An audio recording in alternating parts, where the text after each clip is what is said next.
Assalamualaikum warahmatullahi wabarakatuh. Perkenalkan saya Najwa Nurlita dari kelompok 5 kelas 1 CD4 dengan NIM P272225000217. Perkenalkan, saya Alistia Purnamasari dengan NIM P272200252213. Perkenalkan, saya Santi Dwi Ambarwati dengan NIM P272200252229. Perkenalkan, saya Sheila Silviani Agustin dengan NIM P272200252232. Perkenalkan, saya Yonita Rafa Azahro dengan NIM P272200252237. Assalamualaikum warahmatullahi wabarakatuh. Alhamdulillahirabbil alamin. Wassalatu wassalam ala asrofil anbiya'i wal mursalin wa ala alihi wasahbihi ajmain. Yang saya hormati Bapak Mukhtarom selaku pengampu mata kuliah agama dan teman-teman seperjuangan yang saya banggakan. Puji syukur kehadirat Allah Subhanahu wa Ta'ala yang telah memberikan kita nikmat kesehatan. Sholawat serta salam semoga tercurah limpahkan kepada junjungan kita, Nabi besar Nabi Muhammad SAW, sosok teladan yang membawa risalah kebenaran. Hari ini saya ingin mengajak kita merenung bersama tentang sebuah isu yang sangat krusial yang sering kita lihat dalam berbagai media, yaitu korupsi. Korupsi bukan hanya sekedar tindakan kriminal, tetapi juga penyakit kronis yang telah menggerogoti sendi-sendi kehidupan berbangsa dan bernegara. Dan kita sebagai mahasiswa memiliki tanggung jawab moral untuk menyuarakan kebenaran ini. Hadirin yang berbahagia, kita semua tahu bahwa hukum diciptakan untuk menegakkan keadilan, memastikan ketertiban, dan melindungi hak-hak masyarakat. Di sisi lain, agama hadir sebagai pedoman moral yang mengajarkan nilai-nilai kejujuran, integritas, dan amanah. Secara ideal, hukum dan agama seharusnya berjalan beriringan. Hukum adalah wujud nyata dari nilai-nilai moral agama yang dinormalisasikan, diinstitusionalkan.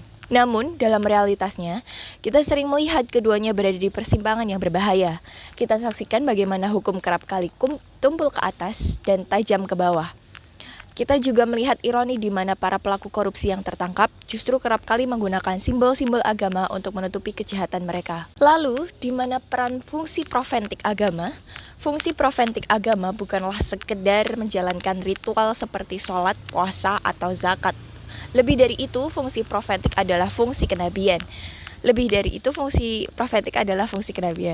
Yaitu keberanian untuk menyuarakan kebenaran di tengah kebatilan, berpihak pada yang lemah, melawan kezaliman, dan menjadi agen perubahan sosial. Para nabi diutus untuk membawa risalah keadilan, bukan sekedar membangun peradaban, melainkan juga menentang segala bentuk ketidakadilan. Contohnya, Nabi Ibrahim menentang Raja Namrud yang zalim, Nabi Musa berhadapan dengan kekuasaan Fir'aun, dan Nabi Muhammad SAW berjuang membersihkan masyarakat dari praktik-praktik jahiliyah yang merugikan. Mereka semua adalah contoh nyata dari fungsi profetik agama. Mereka membuktikan bahwa agama harus menjadi kekuatan moral yang tidak pernah berkompromi dengan kejahatan, termasuk korupsi. Mari kita lihat contoh nyatanya. Korupsi dana bantuan sosial saat pandemi. Dana yang seharusnya menjadi nafas bagi masyarakat yang kesulitan justru dirampas oleh segelintir orang. Ini bukan hanya pencurian uang, tapi perampasan hak hidup. Hukum sudah jelas melarangnya, tapi mengapa masih terjadi? Karena nurani dan nilai-nilai profetik telah hilang. Hadirin sekalian, mari kita menjadi mahasiswa yang berintegritas, mulai dari hal kecil, tidak mencontek saat ujian, tidak melakukan plagiarisme dalam tugas, dan menolak segala bentuk suap atau gratifikasi.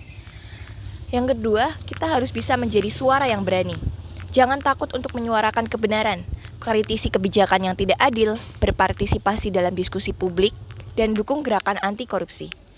Selanjutnya, kita juga bisa menjadikan profesi hukum sebagai sarana perjuangan. Saat kelak kita mungkin menjadi penegak hukum, jadikanlah profesi ini sebagai ladang amal untuk membela yang benar dan menindak yang salah, bukan sebagai alat untuk memperkaya diri. Mari kita jadikan agama tidak hanya sebagai identitas, tapi sebagai kekuatan profetik yang menggerakkan kita untuk menciptakan dunia yang lebih adil dan beradab. Jadikanlah hukum sebagai instrumen untuk menegakkan kebenaran. Jadikanlah hukum sebagai instrumen untuk menegakkan kebenaran, dan jadikanlah hati nurani kita sebagai benteng terkuat melawan korupsi. Semoga kita selalu menjadi agen perubahan, membawa kemaslahatan bagi umat, dan menjadikan negeri ini lebih baik. Wassalamualaikum warahmatullahi wabarakatuh. Saya Listia Purnamasari izin bertanya kepada Najwa. Tadi dari materi yang dijelaskan Najwa menyebutkan bahwa mahasiswa harus memiliki keberanian untuk menyuarakan kebenaran. Nah, pertanyaannya bagaimana cara kami sebagai mahasiswa bisa menyuarakan kebenaran itu tanpa harus berhadapan dengan resiko bahkan ancaman ke depannya? Baik, izinkan saya menjawab pertanyaan. Ini adalah pertanyaan yang sangat penting dan realistis ya. Menyuarakan kebenaran memang tidak selalu mudah, tetapi bukan berarti kita nggak bisa melakukannya. Ada banyak cara. Yang pertama melalui jalur akademis. Kita bisa memulai dengan melakukan penelitian, menulis artikel ilmiah, atau membuat jurnal yang kritis terhadap isu-isu korupsi. Data dan fakta yang kita sajikan secara objektif akan menjadi amunisi yang kuat. Yang kedua, kita bisa memanfaatkan media sosial. Gunakan platform media sosial dengan bijak untuk menyebarkan informasi yang edukatif dan kampanye anti korupsi. Tanpa harus berteriak di jalan, kita bisa menjangkau audiens yang lebih luas. Akhir, melalui diskusi dan forum publik, ajak teman-teman untuk mengadakan diskusi, seminar, atau webinar. Undang narasumber yang kredibel. Semakin banyak orang yang sadar dan kritis, semakin kuat pula gerakan anti korupsi. Kuncinya adalah kolaborasi. Bergabunglah dengan organisasi mahasiswa atau komunitas yang memiliki visi yang sama. Dengan bergerak bersama, resiko akan terbagi dan suara kita akan menjadi lebih lantang. Ingat, fungsi Profentik itu nggak harus selalu tentang perlawanan fisik, tetapi juga tentang membangun kesadaran yang kolektif. Perkenalkan, saya Sheila Silviani Agustin dengan NIM P272200232. Izin bertanya, jika hukum dan agama sama-sama menentang korupsi, mengapa masih banyak pelaku korupsi yang justru mengaku sebagai orang yang taat agama? Apakah ini menunjukkan bahwa agama gagal dalam menjalankan fungsi profetiknya? Terima kasih. Baik, izinkan saya menjawab. Ini pertanyaan yang sangat kritis. Tentu saja fenomena ini tidak menunjukkan kegagalan agama secara substansial. Justru ini menunjukkan kegagalan individu dalam memahami dan mengamalkan nilai-nilai agama secara kafah atau menyeluruh. Agama itu seperti blueprint atau cetak biru. Agama memberikan panduan moral yang sempurna, tetapi manusialah yang punya kehendak bebas untuk memilih. Mereka yang korupsi tapi terlihat saat taat beragama, sebetulnya sedang mengalami defisit moralitas. Mereka hanya menjalankan ritual-ritualnya, tapi mengabaikan nilai-nilai esensial seperti kejujuran, keadilan, dan amanah. Mereka menjadikan agama hanya sebagai identitas, bukan sebagai landasan spiritual dan moral dalam hidup. Disinilah fungsi Profentik itu kembali relevan. Kita adalah terus mengingatkan bahwa agama menuntut konsistensi antara iman, perkataan, dan perbuatan. Perkenalkan, saya Santi Dwi Ambarwati dengan NIM P27200252229. Izin bertanya, di zaman digital sekarang kan bentuk korupsi juga semakin canggih, misalnya melalui digitalisasi aset atau pencucian uang online. Nah, bagaimana peran hukum dan nilai Profentik agama bisa menghadapi tantangan korupsi di era serba digital saat ini? Terima kasih. Baik, izinkan saya menjawab.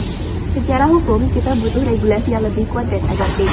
Hukum harus mampu menjangkau kejahatan cyber, seperti peretasan data, pencurian uang digital, dan manipulasi sistem keuangan. Penegak hukum juga perlu dilengkapi dengan keahlian forensik digital. Secara Profentik, nilai kejujuran dan amanah menjadi semakin penting. Teknologi seharusnya menjadi alat untuk transparansi, bukan untuk menutupi kejahatan. Fungsi Profentik agama harus mendorong kita untuk menggunakan teknologi sebagai alat kebaikan, bukan sebagai sarana untuk kejahatan. Kita harus membangun kesadaran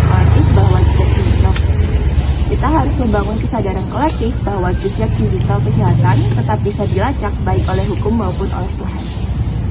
Saya Yonita Rafa Azahro dengan NIM P27220025237. Izin bertanya, banyak perilaku korupsi yang menggunakan simbol agama untuk menutupi kejahatannya.